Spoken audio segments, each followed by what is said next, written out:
Hi, I'm Moonwater Silverclaw, and I'm the founder of GoddessHasYourBack.com and the author of 9 books and 3 online courses. In today's episode, we're going to talk about how witches develop self-acceptance. My journey with self-acceptance goes back to when I was a kid. I was in a classroom, and because of my dyslexia, I had a lot of trouble reading the words on the page out loud to the class. And then the teacher said, "That's enough." And a bully in the classroom said, "I think so." And that really hurt my feelings because I was really trying hard to read the words, but because of my dyslexia, I couldn't. I'll also add that I flunked kindergarten because of it. Many of us with learning disabilities and other disabilities call ourselves stupid. And even to this day, I have real trouble with self-acceptance. Now, part of that is because I have clinical depression symptoms. Still, I've talked with my spiritual elders. And now I have 3 insights for you. The first insight is reevaluate how you're good enough. Over the years, I've really thought of myself as just not being good enough. Can you relate to that? I look around and I see that I just don't measure up to other people. I came across this quote attributed to Rob Lowe. Never compare your insides to someone else's outsides. What this means to me is we're so busy looking at their successes that we don't know about their internal struggles. Also, we don't know all the times that they failed because we only hear about the good stuff.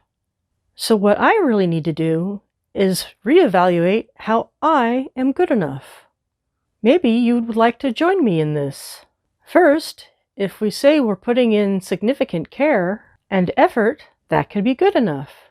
If we speak our truth and we do it in a compassionate way, that could be good enough. Life can be so hard that many things we can do can bring value, and we don't have to be perfect about it. And now our second insight, emphasize self-compassion. Here's a quote I like. The Dalai Lama said, "If you want others to be happy, practice compassion. If you want to be happy, practice compassion." Many times we show compassion for others, and this is a good thing, but we lack compassion for ourselves. You'll say to a friend, "Hey Joey, you put a good effort in that." Why can't we do that to ourselves? When we mess up and we tried our best, why can't we acknowledge that? The truth is, we need to stretch to do that. Perhaps when something like that happens, you might want to pause and think, what would I say to a friend? What would I do for a friend? Now imagine that your friend is coming over to your place for a visit.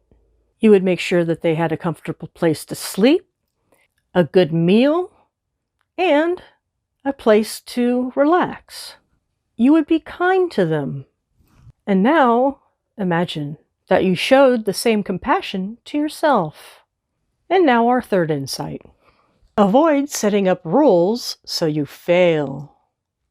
Now the gods didn't put these rules in play, you did.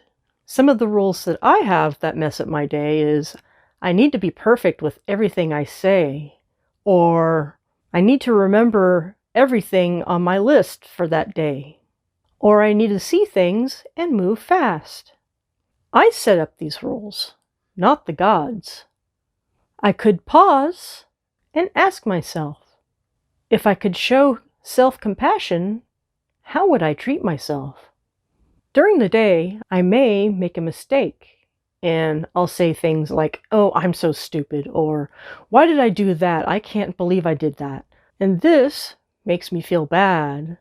But what if I could show compassion to myself? The gods would show compassion to me.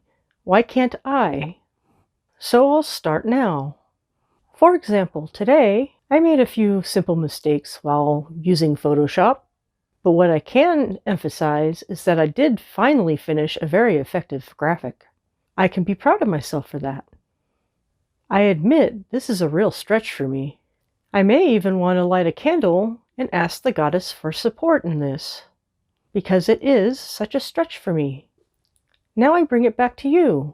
Where in your life would you do better by showing compassion to yourself? And now I will summarize. The first insight was reevaluate how you're good enough. The second insight is emphasize self-compassion. And number 3, avoid setting up rules so you fail. I'm Moonwater Silverclaw, and to go further and deeper, you can try one of my 9 books. And for more information, you can go to my websites, goddesshasyourback.com and moonwatersilverclaw.com. I also have 3 courses on udemy.com. The first one is Goddess Style Weight Loss. The second one is Spiritual Solution for Depression Relief. And the third one is Beyond the Law of Attraction to Real Magic. May all these help your journey. Blessed be.